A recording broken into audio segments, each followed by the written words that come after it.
Welcome to Canine Revolution Radio. Presented by Canine Revolution Dog Training. Enhancing the dog and owner relationship through education, balance, and pack instinct.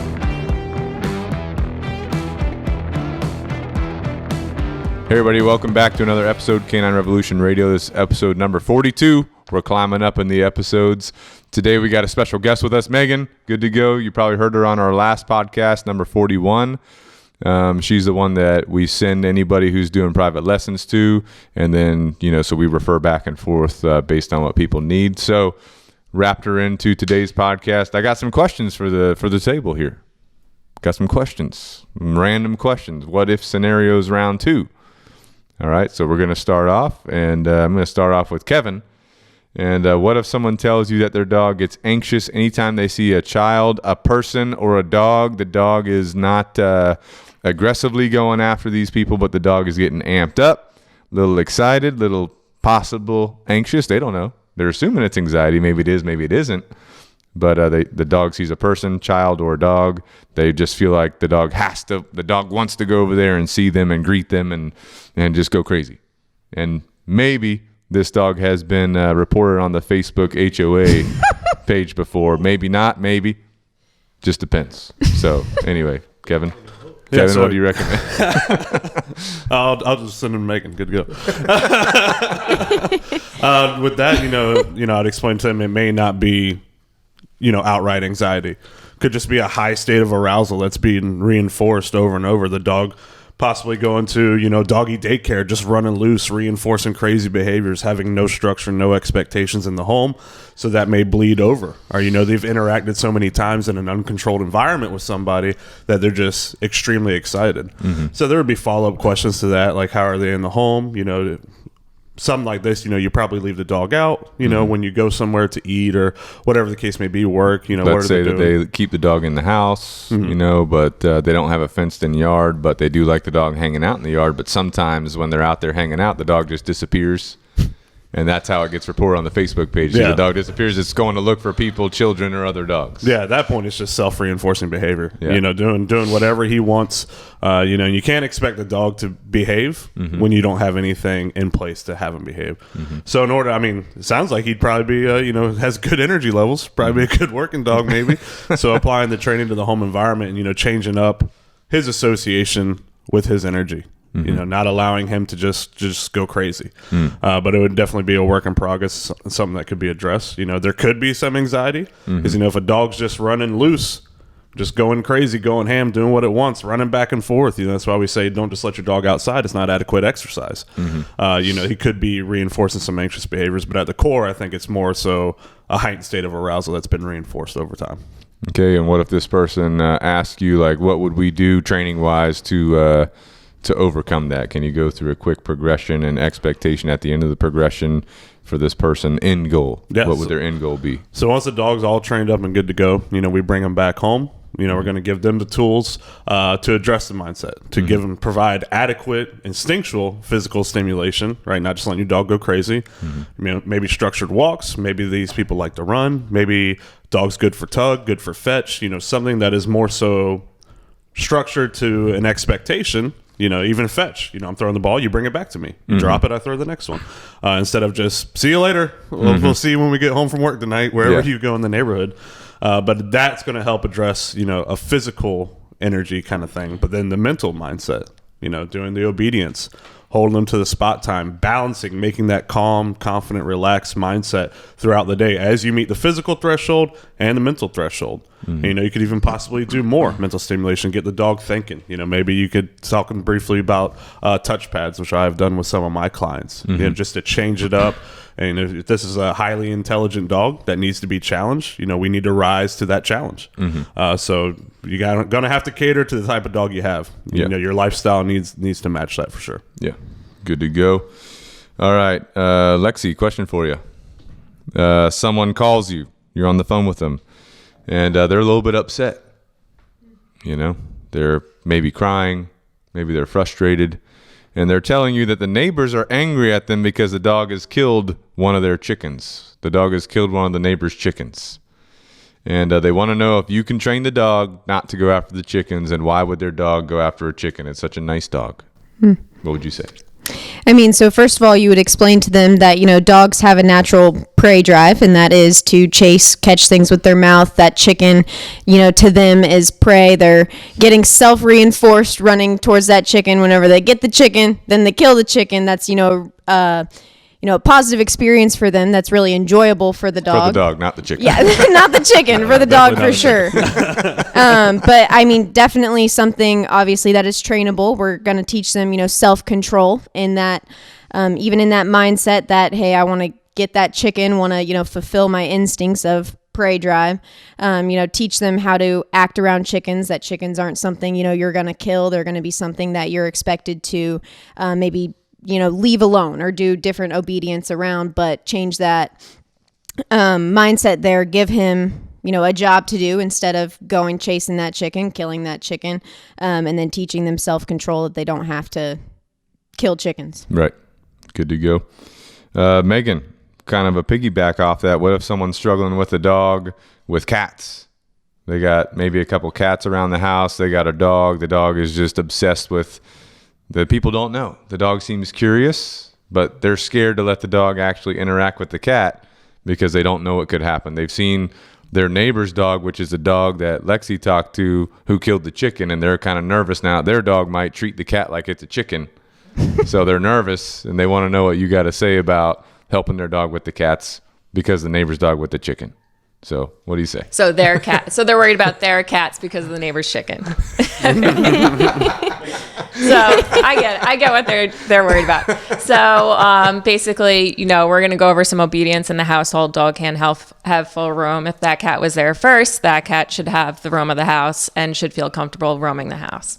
So we're going to go through the training progression of, engagement and all that kind of stuff, and then introduce a place command, which is what I use. I know you guys use Spot. Mm-hmm. So I would kind of introduce them that way, but kind of keep them separated a little bit until you have that dog under control. Because if you don't have the dog under control and, if you don't have that engagement from that dog, then the dog's not going to listen to you anyway. Yeah. So you're going to have to do a huge foundation of training to get him to just focus on you, and then have, do drills where the cat's roaming around, working on downstay, all that kind of stuff. So they just become accustomed to the cat moving around and getting used to it. And if you go through all that and it's all looking good, right? All the drills are going good. Yeah. At what point, what are your determining factors is if you're going to let that dog actually interact with the cat, or if the cat's the cat's realizing that the dog's staying on this place thing. Yeah. Because cats will do that. And then they start getting close, and the owners are, is it okay to let them get closer? Like, how can they progress from the foundation and the drills to, is it okay for the cat to walk up to the dog or the dog to walk up to the cat? Or should they look at long-term, keeping an eye on them, making that a boundary for the dog not to get to the cat, Yeah. So if the dog's shaking and not comfortable, then obviously that dog might have some prey drive in it where it may want to get the cat because it's already got a chicken and it's fulfilled that goal of getting something that's prey. So maybe creating boundaries with the cat and the dog for a long period of time. And sometimes if they're not home, the dog shouldn't be unattended with the cat. Yeah. So it should be in the crate, separated from the cat. But yeah. Okay. Good to go. All right, Chris, got a question for you. Bring it on. Someone mentioned to me yesterday that you might have a new specialty under your specialist belt. That someone might have been me. That's a big belt. Because we know on top of small dogs, we know that Chris is the small dog specialist. Well, we also know that Chris is the Johns Island specialist. That's true. Yeah, so can I stop going there now? Hey, I don't know what you guys are doing in my territory. But someone asked me yesterday, is Chris now the deaf dog specialist? No, I don't know. Kevin's got only got one. Some deaf dogs under his belt. Only got one. So question for you, Chris. If someone says they have a deaf dog, they ask you, how are you going to train it? They've read some things on the internet, some articles from deaf dog specialists on the internet, on Google. And they've read these articles and they want to know what you got to say. How would you train a deaf dog? What are your thought processes, considerations? Well, I mean, first of all, unless those articles were written by Canine Revolution Dog Training, probably just discard them. I'm kidding. I mean, I don't claim to be an expert on deaf dogs, but we are experts on dogs, and dogs are dogs, and they communicate through body language. So I'm gonna more or less. Yes, there are little things I might tweak, like I can't use verbal markers necessarily, right? I still do with deaf dogs because I believe there's little things we're doing with our body. They are going to communicate through body language. So if I say good, maybe the way I say good consistently, I have some kind of inflection with my eyebrow. I don't know, right? But those are things that dogs, I believe, can pick up on. So I'm going to do our normal progression using good and no to establish our communication system, use engagement and walk them through, teach them obedience and do everything the same. Use remote collar conditioning process, everything that we would do with a normal dog. Just they can't hear me. That's it. So it's really nothing fancy, honestly, in my opinion. And we make sure that they can't hear you. We do test. We do test for hearing by making funny noises, shaking maracas behind them. Sometimes one deaf dog we had, like you open the kennel in the morning, dogs are going crazy. I got to go to the bathroom. This dog's just sleeping. Definitely didn't even know we were here. Didn't even know we had arrived. So yeah, we test for that. So there's little nuances, but overall basically the same. Nothing's different. Now, someone that's living with a deaf dog, what do they need to take into consideration? Let's say they've been through training, so the dog understands communication. These people have been highly trained by you, because that's part of the training is you training them how to communicate with the dog, how to maneuver their body with the dog, all that kind of stuff. So what day in, day out considerations would you say apply to someone that's living with a deaf dog in their home? Yeah. I mean, one of the big ones is engagement is very harped on. So yes, we do engagement with all of our dogs, and it can take your relationship to the next level, but it's that much more important with a deaf dog. So like with a deaf dog, I harp on focus. I want your focus. So like you can get the dog to the point where like I may even get him to the point where I'm going to correct them for not focusing on me, right? So like that is an expectation, is just for you to always constantly check in with me, and you build that through engagement, right? So that would be one thing. Tool wise, so like I'm probably going to harp on, which we do like the use of a remote collar as a tool, but it's not something that we tell our clients like, hey, this is required. You have to have this remote collar to be successful, right? Same thing with a deaf dog, but I'm probably going to lean more towards, hey, I would recommend a remote collar, because at the end of the day, especially if you're doing like off leash work, if the dog can't see you, how do we get their attention, right? So if I'm doing off leash work, a dog's at a distance, they're deaf, they can't hear me, they're looking at a squirrel, or they're got some chickens or some cats, right? Maybe this is one of those dogs, right? I've got to have a way to get their attention. Maybe I'm going to use the nick feature, maybe a vibrate feature. Just depends on that dog, what's going to work best for them. But that remote call is going to be very useful to you as a tool to get their attention back on you. So I would definitely harp on that. Yep, good to go. All right, Samantha, a question for you. Let's say you are consulting with someone. You're in their house. You're talking to them about their dog, and you're going through explaining, why the dog's doing this, why the dog's doing that, what you recommend. One of the things you recommend, probably physical exercise on a daily basis, right? And let's say the people tell you, well, I just don't have any time. I don't have any time in my day to do any walking physical exercise except for Sunday. Now, I do have some time Sunday afternoon, about 30 minutes, where I could do a walk. But all the other rest of the time of the week, I'm busy. I don't have any time. What would you say? I would channel my inner Chad and say that is a lie, that you definitely do have time. And by getting a dog, you make a commitment to, meet their physical and mental and instinctual needs. So even if it's just 5-10 minutes when you're letting them out to use the bathroom, do some obedience, there always is time, and that's just an excuse and they're lazy. I wouldn't say it like that, though. What would you tell them? I would just say, you need to fulfill this dog's needs, and, we can make it easier for them to fulfill the needs with like the structure and the obedience and everything like that, rather than people just letting their dogs roam in the yard for exercise. So we can make it easier for them, but it's just on them to make the time for the commitment that they made getting a dog. Yeah, so we could probably help these people find some efficiencies in their schedule. Right. One of the things we do in training is do some treadmill conditioning. So let's say someone who has a super busy schedule, right? Maybe while they're doing their morning routine, brushing their teeth, for example, getting their hair ready, Chris coloring his beard, that takes some time. First thing I said to him this morning, did you color your beard? Took some time. That takes some time. So what can you do? Try to be as efficient as possible. If you got your dog conditioned to the treadmill, you can put them on the treadmill while you're doing that. That may take you 30 minutes to get through your morning routine. That's 30 minutes of your dog on the treadmill, which is better than nothing. You know what I'm saying? You're at least going to get some sort of physical exercise in while you're doing that kind of stuff. So finding efficiencies in your schedule and then trying to find areas in your schedule where you can actually execute more walks, things like that. You may have to wake up earlier. I don't know. That's the better solution is have some discipline. You got a dog. Sometimes you end up with 4 dogs in your house somehow. You got to work them. Mm-hmm. You bought the ticket. Yep, that's true. Let's go. That's true. Get after it. So speaking about morning routine, Chris, what if someone asks you what your morning routine is? What do you tell them? Top secret. Really? Just like the apocalypse. Yeah. I mean, I try to get up on most days at 4 a.m. As confirmed by my neighbor. You weren't up this morning. I was up. I just wasn't working out. So, but so you were on the couch. You got up. You went to the couch. You went back to sleep. That doesn't count.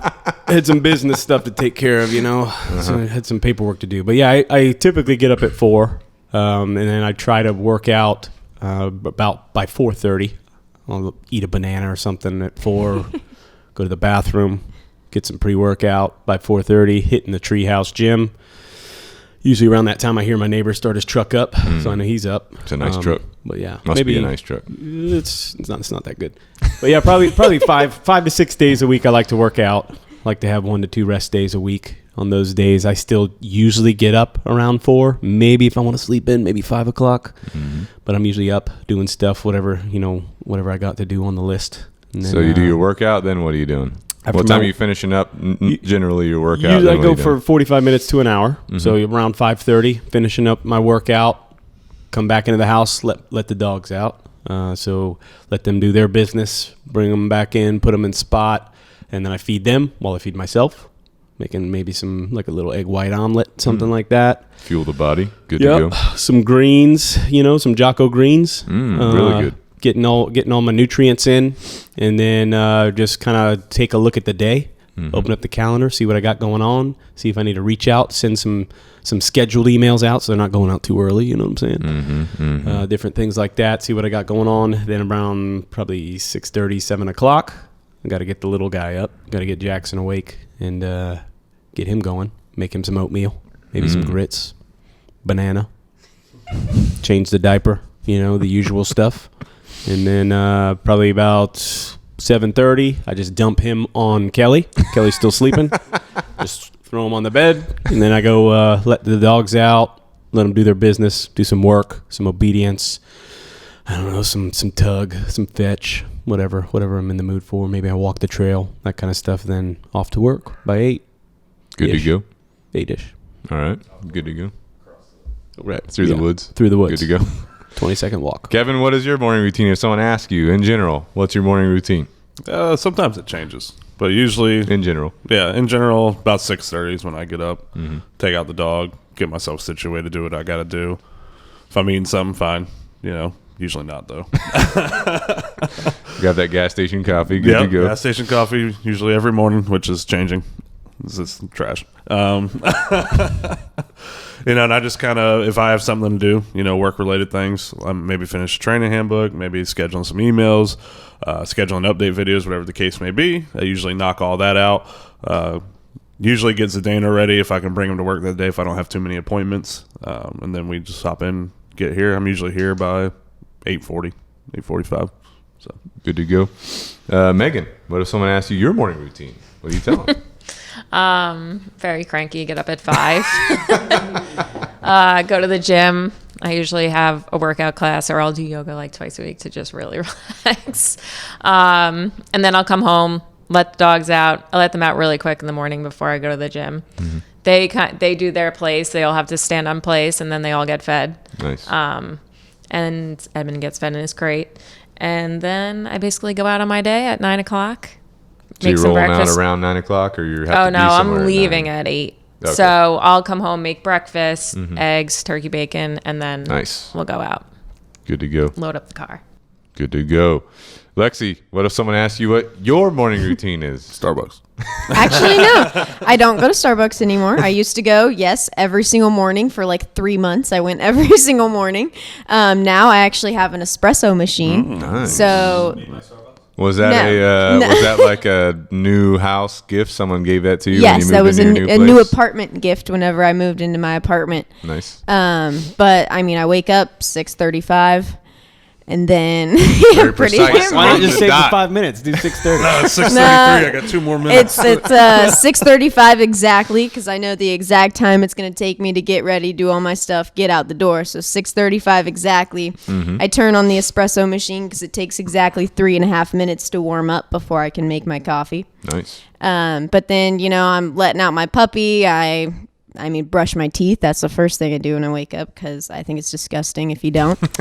And then, Chris, you're off the yes, list. I do find it disgusting if you don't brush your teeth when you first wake up. But then normally I'm, checking, like they even said, emails, text messages, calendar, things, getting ready for the day, mapping out, how long it's going to take me to get from one appointment to the next. Working through my day and things like that. Once the espresso machine has been heated up for 3.5 minutes, then I'm So you've done all that in 3.5 minutes? Most of the time, Intense. All right. Good to go. no, sometimes I have to pause the work stuff, the email stuff to make the coffee. But then I make the coffee, basically, then I just put on my uniform, but a different one than the one I sleep in because I do sleep in uniform. Lexi's 'cause I'm always in uniform. Always ready to go. Super comfy uniform shirts. But then, I leave about 7:45 to 7:50. Typically try to get here in between 8:15, 8:25, and then I start working. Good to go. Samantha, what if someone asked you your morning routine? What would you tell them? It really depends, honestly, but most of the time, I'm waking up between, and this is where it varies when I get up. Sometimes it's 6 a.m., sometimes it's 7 a.m. It just depends. I take all the dogs on a walk in my pajamas. I just put on slippers because it's freezing outside in the morning. So I just put on slippers so I'm warm and so people don't bother me because I look like a bum. And while I'm walking, I'll be on my phone looking at the calendar, looking at stuff, kind of trying to wake up. And then once we're back from our walk, the dogs are eating in their kennels, and that's when I usually brew coffee and then decide if I'm taking any dogs to work, if the day allows for it, and then I'm rushing out the door at 7:50. Good to go. So I need a coffee machine is what I'm gathering from this. We have one here. They're There's like one in $10. the kennel. I have provided a coffee machine in I the keep kennel. meaning to bring stuff in. Just All right. Lexi, someone calls you. Lexi, I heard you're a dog trainer. Canine Revolution. All of my questions are phone calls today, aren't they? I'm just on the phone all day. Could be. And they tell you they have a 3-year-old dog, and the dog has randomly started to become food aggressive. And anytime that they're walking, if there's food that is on the ground, the dog immediately goes for it. If the person tries to get the dog away from the food or drag the dog away from the food with the leash, the dog becomes aggressive, snapping at them, snarling at them, growling at them. If they're in the house, it's a no go. They gotta stay away from the dog and their food. If they even just pass in the area while the dog has food, the dog's growling, looking at them, snarling, right? So, what do you say? What can you do for this person? So the dog obviously seems to have not the correct understanding of a pack structure where, he is the pack follower, their owner would be the pack leader. And, as with proper pack structure, he would know that, those resources, that food isn't something that, he guards from the owner. He's going to be protective of from the owner because that's going to be something that the owner gives him. That's a resource that's coming from the owner. So we want to, change that mindset there that he, he is, like we said, the pack follower, his owner, pack leader, so he's not going to be possessive or even allowed to react that way towards the owner. So we're going to, talk about implementing a structure with the dog so he knows the expectations, behaviors that, are allowed and aren't allowed, which definitely would not be allowed is, no matter what is in the environment, whether it's food or anything else, like you're still not going to be able you're not allowed to react that way towards your owner because, that's not your place in the that pack structure there. But also just remembering that, as we talk about pack structure, just it's not, us about just the owner being the alpha. It is a relationship building thing. So it's building that relationship, that bond with your dog. Yes, they understand that, they need to respect you, but it's also still a relationship. So we're not saying, it's 100% owner over your dog. It is still a relationship, and then with that bond, taking away the fact that the dog is even allowed to act that way towards their owner. Mm-hmm. And if they ask you, well, how am I going to build this relationship up? Because I'm scared of my dog when it comes to food. How am I going to build the relationship up? I mean, well, one thing that we, recommend is feeding your dog from your hands. So as you're training, you give them, the only meals that they get are coming straight from your hands. So that's going to be, you're directly feeding him that vital resource that the dog needs. That's, a quick way to build up that respect, that bond with the dog, and then implementing obedience so that, the dog has expectations to adhere to. Okay, good to go. Samantha, someone calls you. I heard you're a trainer, dog trainer, Canine Revolution. My dog, it's got a big problem. It's barking at kids. And my sister, she's coming to visit. She has kids. I'm scared. What should I do? How can I fix this? Well, fixing it's going to be a little bit different from the management aspect. If, your sister's coming into town like next week, we don't want to, push the limits in terms of, trying something that the dog is not ready for. I dealt with the same thing with my dog. So ideally in that scenario, you just avoid the dog, practicing that behaviors if it's something that's going to literally be next week. But how we fix that is we give the dog clear expectations, build their confidence, do proper positive socialization. So basically ideally you go to a park or somewhere, build up engagement from a far distance and, lower your threshold and get closer and closer and closer to where your dog realizes, these things are okay. These things being kids, and they're things. So they're things, yeah. And basically, just providing a positive experience in vicinity of children. But then, whenever it's within your home, it's really just about management. So even though your dog may get to the point where he's okay being around kids, you also have to manage the kids because kids can't just be jumping all over your dog and scaring it and stuff like that. So really, you just want to have your dog's best interest in mind if you can't manage the kids, if that makes sense. Sometimes it's easier to manage the dog than the kids. Yeah, that's what I'm saying. That's always easier. Yeah. All right, Meagan, let's say you're talking with someone, you're training with them and their dog, and they're telling you, man, I'm just really tired today. It's just one of those days. They say, what do you do if you ever feel tired or fatigued? What do you do? What's your go-to actions? In the middle of the day, you still got things to do, but you're a little bit, worn out. What do you do to push on? Press on, brother. Sometimes getting up and going on a walk with my dog really helps. It really does. And, you'll never regret going on a walk with your dog. You'll never regret working with your dog. So it's kind of like when you go to the gym, right? Did you ever really regret going to the gym? No. Never. So not me. When I you knock could my just, spine out. you don't have to, if they're not motivated, you could even just tell them like, hey, if the dog's had that structured walk implemented already and they're just really not motivated, take them on a 15-minute walk, get warmed up. And if you feel like you want to do more, then do more. But sometimes we can't give it all the time. You need a break. If you feel like, if they've actually been doing the work all the time. Yeah. If they're tired all the time, then that may be something they need to talk to someone about. Yep. So, yeah, I mean, if they're really not feeling it, they could just go on a 15-minute walk and bond with their dog. That's what they got the dog for, right? Yeah. So. Good to go. All right. Kevin, let's say someone says they have a 1-year-old dog and there's a hat in the house. It's like a ball cap. It's a ball cap. And for some reason, anytime this ball cap is out and about, whether it's on somebody or just sitting on a table or falls on the floor, the dog is freaking out, scared, hackles are up, tail is, a little bit tucked.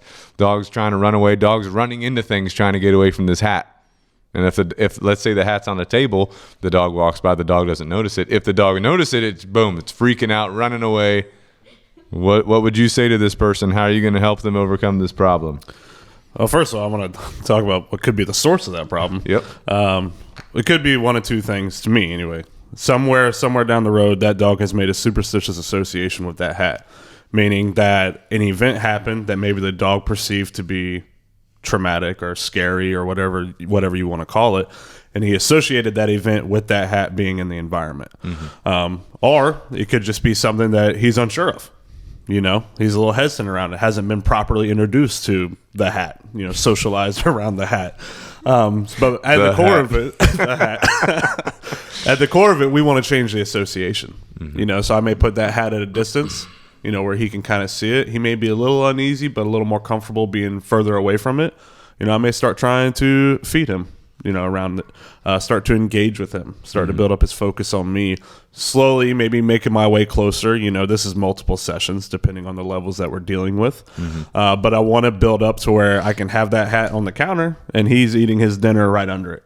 And at that point, we've kind of resolved the association of the hat. But ultimately, I mean, at its core, again, it goes back to the rules of socialization.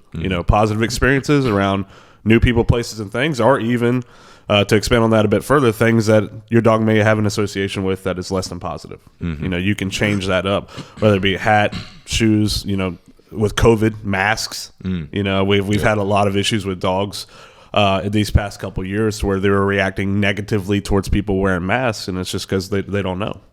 So just looking at that, changing the association would absolutely help you overcome it. Yep, good to go. All right, Samantha, what if someone calls you? They said, I heard you're a dog trainer.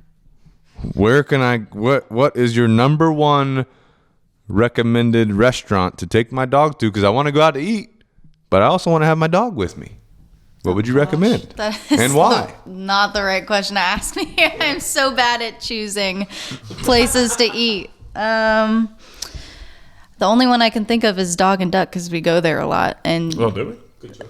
I mean, kind of. They got good mozzarella you guys sticks. go to a lot of really good Mexican mozzarella restaurants, but like right before working out. But Fuel the body. Yeah, I paid for that one time. no. So throw up I that guess- hot salsa real quick. I guess Dog and Duck, but I also just like McAllister's Deli. They got outdoor seating. Yeah. They got good I go salads. there for distraction work a lot. All right, Kevin. What if someone calls you? They say, "Hey, what if it's Dave? You know Dave? Dave and Marie. Oh, yeah. I'm not going to say the last name. But let's say they call you. I know old Dave. They say, Kevin, we're down in Somerville, and we want to take the boys out to a restaurant. Where do we go? OTC. Oh, shoot. They shut down. Yeah, I know. Somerville. I mean, honestly, I'm fond of Charleston Sports Pub, which is in Goose Creek, not Somerville, but it's just a little hop and a skip over there. That takes a Dano there. All the staff loves on them, despite the do not You never pet taken fest. us there. Well, I mean, come along on a Sunday. I ain't going to Goose Creek. It's literally about the Walmart. It's not the real Goose Creek. But Somerville. What's your favorite food item at the sports pub? Oh man, Mozzarella there's sticks? a lot. They got mozzarella sticks? Oh man, they got it. They got everything you need. I don't know. I usually just get wings, watch football, hang out with the dog, and then wrap it up, go home. Good to go. All right. Chris, someone calls you. They say, hey, I want to take my dog out to eat tomorrow afternoon. Where should I go? I mean, I say let's make a week out of it and pick a different restaurant every day. I Charleston ain't Dog picky. Restaurant Week. Sometimes I keep it simple, do a little Moe's action, you know? You got one. You got to give him one. You already said Moe's. Is that your final answer? No, that's not my final answer. Okay. I'm going to go with one of my classics, good old local Matt's Burgers in Somerville. You Good never choice. taken me there. I brought it to you. That's even better. I went and picked it up myself and brought it to your house. There's more thought involved in that. But yeah, Matt's Burgers, delicious burgers. Good to go. Good fries, good fried okra. And Good patio set up there? It's not the best. It's kind of small, but that's how I like it. And gravel. You know? It's a little bit of gravel. Bring a pet cat. It's fine. Good to go. It's fine. It's good. I've done many dog distractions there. Strictly for work purposes. It's business related. Yeah, of course. 100%. Lexi, someone calls you out of the blue. Is this Lexi? The Lexi? I would say no. Lexi? No, Lexi? then that's no. That is a Lexito. no right there. No. Lexito. They ask you your number one restaurant they want to go out to eat this evening with their dog. So it has to have a good patio, good outdoor seating area, or somewhere that's going to let their dog come inside. What do you recommend? I mean, I have really enjoyed whenever we've taken dogs to Seoul, so I would probably say Seoul in That's Somerville. a good one. That's a good one. Actually, I'm changing my answer to that. No, you can't change it. Carne asada bowl. You can't Good to change go. it. Yeah, they got some good bowls. Yeah. Also to a little go. nostalgic because it used to be the Blockbuster. Yeah. So I remember going there as a kid. That is Oh, true. yeah. Crazy how they changed that. All right, Megan, someone calls you. They're going out to eat. They want to know, where should they take their dog? Charleston area. Taco Boy's good if we're on like the Mexican food. Also menu. good. And it has a huge patio outside downtown. Downtown That's one's huge. really big. Yeah, but it's downtown. Smaller spot for lunch. Park Cafe is really good. A lot of people bring their dogs Where's there. that at? Park It's right Cafe? on Rutledge and Grove, I think. Actually, I think it's called Grove and Park now. I don't, or Park and Grove or something. So they changed it. Good lunch spot. Yeah, Huriali's good too. Yeah, they have a to nice go. little patio out back. Megan, someone calls you. They ask you what your number one food truck, your favorite food truck. What do you tell them? Oh, Platia. Platia. Yeah. It's a Greek food truck. Ooh, It's yeah, downtown. they're good. I've never They had are it. so They're good. good. Sometimes Never I had Uber Eats them. Oh, shoot. Yeah. Nice. Pay like $30 extra for Uber Eats. Good to go. They're good. All right, Lexi, someone calls you. You're on the phone all day today. All day I'm Someone on the calls phone. you. They say, hey, I got this blind dog. Can't see anything. And he's running into things, and sometimes he's reacting at things, and I don't know what to do, and I'm wondering if you can help me. What can we do? What do you tell him? I mean, we actually just recently trained, Chad did, a completely blind dog. And basically, if he, you say he's reacting at things, that could be because of the fact, he's blind. He doesn't see anything. So things can, surprise him or maybe make him nervous just because he doesn't know what's going on. He can't see just, all the things moving around him that could, cause some anxiety, some nervousness. Basically we want to, same thing, train him up with, the structure. Give him a job to adhere to that's going to build up his confidence over time, because now he has something to maybe focus that anxious or nervous energy to. Also with that structure, giving him expectations, like he knows what to expect, so things aren't catching him off guard. So it'd be kind of the same thing as just, a dog with eyes, except it's going to be important that, he understands expectations, has, a job to do, that obedience is going to help him,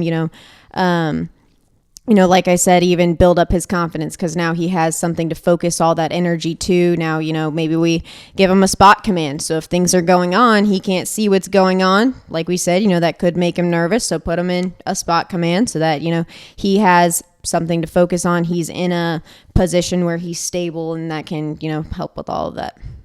Good to go. Let's say they tell you, you're talking to them. They tell you, I talked to this guy named Chris. And he was talking to me, and he said that dogs are naturally nonverbal beings. They can, they rely more upon observing things than actually verbal interactions. How does that play a factor with my dog? What are considerations that you have for training my dog that can't see anything?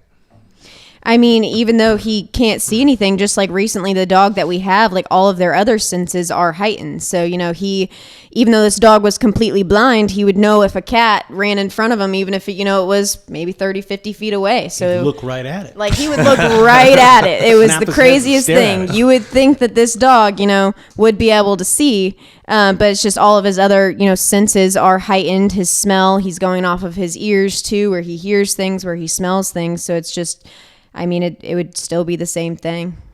So you guys ever been like in the woods in the dark? You can't see anything. That's But my you element. can hear like Oh, yeah. leaves crunch. You can hear twigs snap, right? But normally you can't hear that good. That's I was just going to say, I don't really go in the That's the woods, only but I place saw I'm that not much. deaf. I go in there, I'm like, I can hear. Shadow people. Kind of like that. Some people might say those are the shadow people making the noises. Might be me just creeping around in the woods. I mean, when I take Zdeno out at night, I'll have his collar on, whatever, but he's off leash. I can't see him. And I just hear movement, and I just track the movement. The movement could be Zdeno. It could be Jimbo. You never Could be know. Jimbo. You never Jimbo's know. a pig. Could be- Jimbo chickens. makes some extra noises, too, though. All right, Chris. Someone they're talking to someone. You're at their house. You're doing a follow up, and you got a lot of follow ups. You got 4 follow ups in one day, which means I don't do that. which means outside of SOP. But anyway, you got 4 follow-ups in one day. You got a full day on the road. You had to prepare for this day. What did you do to prepare for this day? What did you assemble in your vehicle? Also, we know you drive a Ford, so what happens if it doesn't, start up one time? Are you prepared for that? That's a non-factor. So what are you doing to prepare for a full day on the road, traveling around? Oh man, that's good. I mean, normally, so like in my morning routine, kind of like what Lexi talked about, I've mapped that all out. So I know okay, no later than I need to leave at this time to get to this place, factoring in traffic, what time of day it is. I know if it's like a 5 o'clock, 5:30 appointment, probably got to give myself a little extra time because there's, rush hour traffic, that kind of stuff. So I'm before my day even starts, I've mapped everything out. Left myself some leeway so I can still be, at least 15 minutes early. If I'm going from Somerville to downtown, I'm probably going to give myself like 30 minutes, and then I'll just sit around the corner and then show up 15 minutes early. So that's all been factored in. Normally, I recommend that people have a go bag kind of deal to fix any issues with your vehicle. Kind of like, Lexi had 2 blowouts. You probably should have had a go bag. If you have a Ford, What kind of blowouts? Were they tire blowouts? Tire blowouts. Okay. Yep. Yeah. Not like diarrhea blowouts. But if you're in a Ford, you probably don't need that because your vehicle's going to be fine. So it's not going to break down. So, Suspicious. I still have that stuff. Got to have snacks. I try to stay away from, the temptation of, running into a gas station and grab a bag of chips. You know what I'm saying? Maybe not the best for you. So some gas stations like Spinex have bananas nowadays. It's called Spinks. It is? Spinks. Spinex, whatever. Spinks. They do have good chicken as well. Just side note. Somebody told me that. Yeah, but you really find that urge, huh? Sometimes, look, hey, I'm weak sometimes, all right? I'll admit it. I get gas station food sometimes. But try to plan. Like if it's around lunchtime, maybe I'll pack a lunch, or maybe I'll have Kelly pack me a little brown baggy lunch, maybe some sandwiches, maybe some egg salad, maybe some chicken and rice. I don't know. Who knows? But I like to have some food, maybe some emergency food, maybe some milk. Right, Milk. Bring some of that with your water. You can just mix it up real quick in a pinch. Good to go. Got to stay fueled. Plenty of water. I usually how much water are you bringing? So my standard thing that I carry around with me is like 40 ounces. And then I have like a gallon, it's like a aluminum gallon, and I just fill that with water. That's for me and the dog. So if maybe I'm doing appointments, I got a dog with me, we're doing distraction, I got that I can give them some water in a water bowl. Maybe I drink all my 40 ounces. I'm like, oh, man, I've still got 3 more appointments to go. I can use that gallon to kind of resupply. Maybe I'll find somewhere to resupply, like a water fountain or something like that. But those are all, I think, you just got to plan your time and plan your fuel. Yep. Good to go. Good to and go. your gas, your actual fuel for your Your vehicle. actual fuel. You need that. You get to half a tank, fill up. That's my policy. Yep. Good to go. Kevin, what are your must-haves on a full day on the road? I mean, pretty similar. Yeah, I usually do snacks for beef jerky. Big fan of beef jerky. Good for you. jerky's good. It's good. And then if you need to, in a pinch, you can just run to the gas station and grab beef jerky. Yeah, that's true. Or a banana. Or if a you go to banana. Spinex. Or both. Eat them together. Yeah. But I always keep water in my truck as well. You have my regular water bottle, whichever one I'm using for the day. Well, you do have a Ram. Oh, yeah. And you have the Ram I got the boxes. There's a Camelback full Those of are water nice. in those boxes for whatever may happen. As you know, if I have a blowout, I just keep going. Yeah, it's a Ram, so no issue. Tire had like 15 PSI in it. It's supposed to be 45. I'm just rolling. Not recommended. Not recommended, but it worked out. So, but yeah, I mean, that's it. Just prepare food, water, unexpected occurrences. Especially we do a lot of morning pickups. Most of your wrecks happen in the morning. So you're definitely being prepared for that. There's been times where this is part of my routine too. If I have a morning pickup, I look at it the night before. And I plan, all right, this is the time that I have to leave to make it here. And then first thing in the morning, 6:30, 7 a.m., I look at it again. And it's usually about 20 minutes longer than when I looked at it the night before. Traffic adjustment. Just being ready for that, expect the unexpected. Things are going to happen. So just plan accordingly. Yeah. But That's a good one. That's a good one too. Like sometimes I'll even, if I have back-to-back appointments, while I'm like before I go into the appointment, I put in the next address right in my GPS, and so now I can track. So like I can make sure I'm staying on track with the appointment. While maybe I take a quick little glance, like, ooh, something must have happened because, 40 minutes was added to my ETA or whatever, and you can kind of calibrate. So that's always a good. Now, if I can too, I actually map it out to where, say I'm going like downtown, but I'm coming back to Somerville. In between that downtown and Somerville, I'll be at Bold Fitness. Knocking one throw out a little real quick, workout in there. and then back to a follow up nice and stinky form. So. All right, Megan, let's say someone calls you. You're on your phone a lot today, too. It's 7:30 a.m. They call you. And they say they have a 3-legged dog, and they want to know if you can train it and if there's any considerations between a 3-legged dog and a 4-legged dog.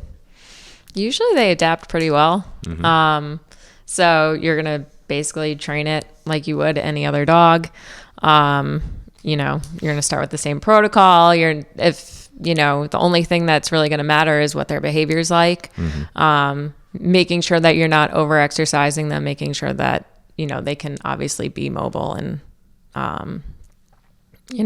you're going to train it like a regular, like a regular 4-legged dog. Is there any sticking points you could identify that a 3-legged dog might struggle with versus a 4-legged dog because of balance or anything like that, or learning how to move their body a certain way?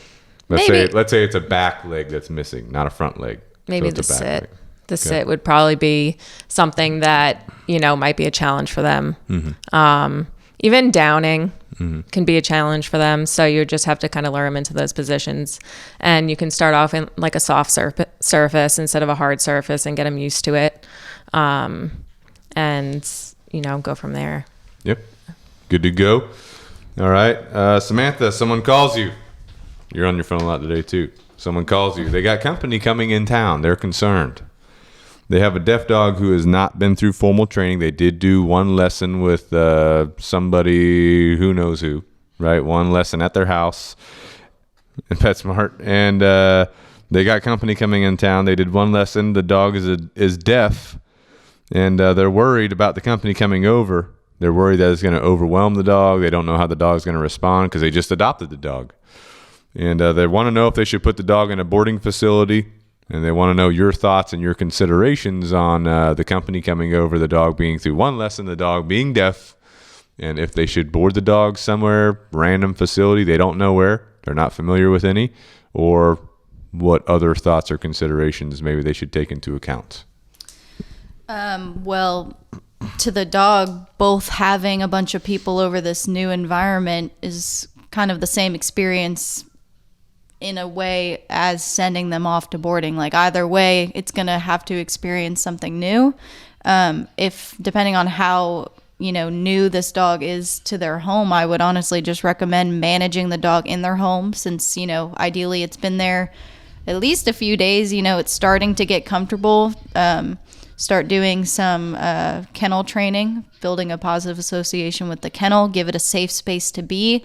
And then, also on terms of management, making sure the people aren't overbearing on the dog whenever they do come over, because we don't want the scenario where the dog's already not completely comfortable in its new home and all these strange people are coming over, and I know it's deaf, it can't hear anything, but making loud noises and lots of vibrations and people running everywhere, trying to say hi to it, overwhelming it. We want it to be as much of a positive experience as possible.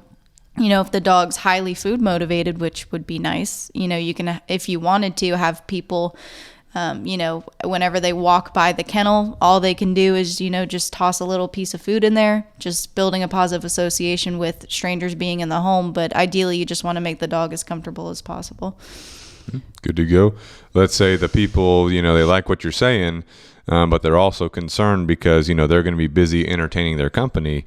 They want to make sure that the dog gets exercise. Like they've heard the podcast. They want to make sure the dog gets exercise, make sure the dog gets mental, physical stimulation.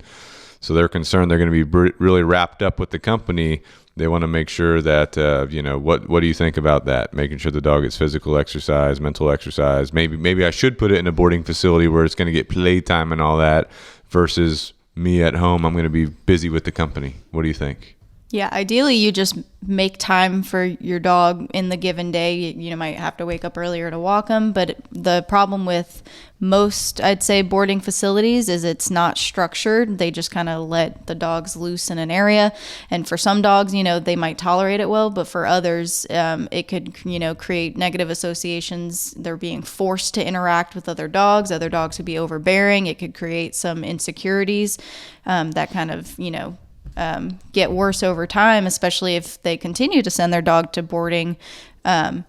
Obviously, we don't do that here. We're very structured in what we do with our boarding dogs, and structured play, structured, obedience and walks. But they would really want to vet the boarding facility that they're, thinking about sending the dog to, make sure it's not just going to create more issues for them in the long run. So, for me personally, I'd rather have my dog just have a chill day, comfortable in its kennel, than being sent off somewhere where I can't manage my dog the way I want him to be managed. Mm-hmm. Good to go. All right. Kevin, someone calls you. Busy day on the phone for you. Should have blown up, man. They say, hey, I got a long drive. We got to drive down to Orlando, going to Disney World. You got any podcast recommendations I should listen to while I'm on the way? Jocko and Dakota Meyer. 3.5 hours, good to go. That's a good one. After that, Joe Rogan and Jocko. That one's good too. You finished that one? Yeah, oh yeah. Yeah. No, it was pretty good. They're just chilling. But serious about the Jocko and Dakota Meyer one. It'll change your life. You will be so wrapped up in that podcast, you have to remind yourself that you're driving. Mm-hmm. But outside of that, it's always good to listen to us. Canine Revolution Dog Training Podcast on any platform that you find suitable. It's a good one. You can always give us your feedback. And maybe the next podcast will adjust to you when you're driving back. Good to go. So always good information out there. Outside of that, if you want to be really entertained by some weird stuff, Time Suck, Dan Cummins, serial killers, cults, aliens, all kinds of stuff. That is a good one. That's a good one. He's very thorough in his investigation, so plenty of options out there. Obviously, Canine Revolution at the top. Mm-hmm. Pass the mic to Ben real quick. Ben, someone tells you they're driving to Missouri. They're taking vacation. You're going to Missouri for vacation. All right. And they got a long drive ahead of them, and they want to listen to some podcasts. What are you recommending? You can check out Joe Rogan. You can check out Canine Revolution Radio. You can listen to The Dollop, which is an American history podcast. But it's like with two stand-up comedian dudes. It's pretty good. I like it. There's definitely some language, so FYI. Good to go. What else do I listen to? Yeah, I listen to some Star Wars. It depends if you're a nerd or not. I listen to some Star Wars podcasts, Critical Role if you're into that. So what's that one? That's it's a Dungeons and Dragons podcast. If you're that much of a nerd, Like they yeah, like play on the podcast. yeah, Cool. they do like That's the pretty whole cool. thing. It's legit. Yeah, I'm a nerd. So What about podcast recommendations from your significant other? Does she have any that she listens to all kinds of crime and murder podcasts, one day she will kill me. Any names off the top of your head that she listens to? I actually don't know. Yeah, I don't know. You need to start doing your research to prepare. Yeah, well, definitely one day she will kill me, and then y'all will never know because she'll hide the body. You need to be listening to those podcasts so you can see it coming. Yeah. Actually, that was very interesting you say that, because at the hangout, she mentioned something about if you wanted to. She did. She talking says about that a lot. feeding She bodies says to that pigs a lot. and She'll stuff. be like, "Hey, if you ever wanted to hide a body, this is how you would want to do it. Or if you want to kill someone, this is how you should do it." Like she just is like. Usually we call those red flags. Yeah, big time. Yeah. So. All right, Megan, let's say someone calls you up. They say, hey, I got to drive over to St. Louis. What should I listen to on my drive? You got any recommendations for them, dog related or not? Well, I really don't listen to podcasts that often, but I listen to you guys a lot. And then I also listen to the Canine Paradigm. So if you're really into dog training, they're really good and they're really funny. Yeah, they are funny. Yeah. And one of them has a Rottweiler. Really? yeah, One you of the know guys has French Bulldogs too, I think. Oh, really? Yes. Frenchies. And then he has like his working dogs that he works with. Yeah. But yeah, he loves his Frenchies. He Good said to they go. don't really train, but they just like hang out. It's the Frenchie boys. Yeah. Lexi, someone asked you, what should they listen to while they're driving long distance trip? What are you going to tell them? What's your I honestly recommendations? would recommend Not a podcast. What do you listen to? What Well, do you I recommend? don't. I'd either listen to music or I would put on a TV show if you're the passenger. Not if you're the driver, but if you're the passenger, I would just watch, movies, TV shows on my phone. But What kind of music? If they're the driver, they got to drive. What kind of if they're music? the driver, country music. We're What's- going to Missouri. First of all, you said we're vacationing to Missouri, so definitely country music. What's the top country artist in your playlist? Probably Luke Bryan. Ooh, I'd probably say. All right. All right. Hunting, fishing, loving every day. Yes, Good that's one. a good one. Good to go. All right, Chris, someone asked you, they got to drive long distance. They got to drive to California. Ugh. Holy crap! I actually just What do you recommend? complete silence and listen to myself. Like I talk to myself, I'll sing to myself. After a long day, I mean, it's just click. Yeah, yeah. My wife hates it. Kelly hates it. But no, I do listen to podcasts. I mean, Joe Rogan's a good one. I like a lot of the conversations that he has. I don't like all of the different segments he does, but I like a lot of the people he interviews. Jocko podcast, of course, very good. Definitely a good one. Like kind of a leadership style podcast, very good. I listen to a podcast called Order of Man. I guess you could say it's like in the self-improvement category, I guess, just getting after it, that kind of stuff. Our podcast, obviously, listen to every episode when it comes out, but yeah. Good to go. Samantha, someone tells you got to drive. What are you listening to? I mean, I'd also say I'm the wrong person to ask that too, because I do prefer just silence. It's my relaxing time. I don't even listen to music or anything. But if I had to recommend a podcast not related to dog training, it would just be Morbid, which is a crime. That's the name of it? It's called Morbid? It's called Morbid. And they just go over mostly cold cases Nice.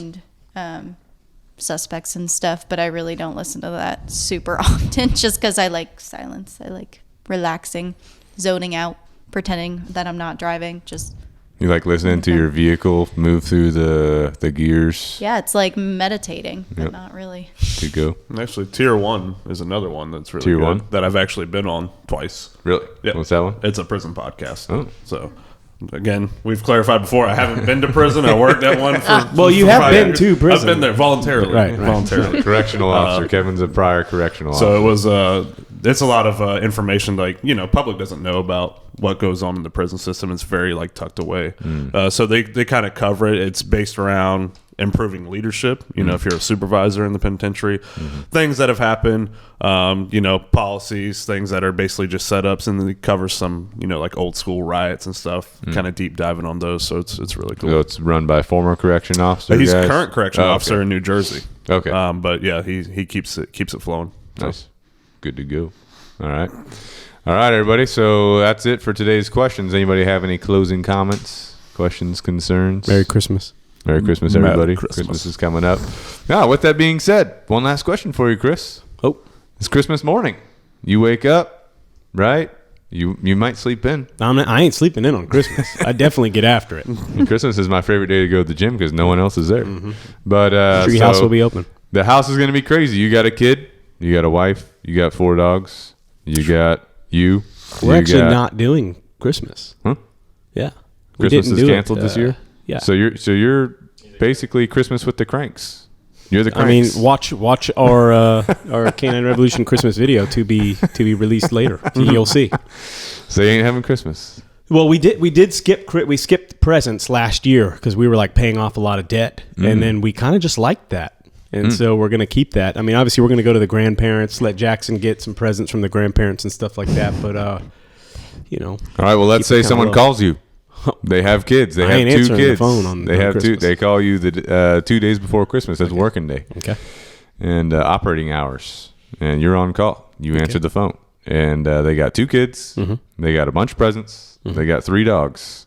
They've been through training, but they want some tips on how to manage the crazy Christmas morning. And they do plan to sleep in. It's Christmas. Well, They're going to sleep You're in. messing up right there. I mean, that's going to be my first recommendation. Legit. Wake up early, work your dogs. You know what I mean? Okay. Work them before the kids get up, before the wife gets up. I'm working them.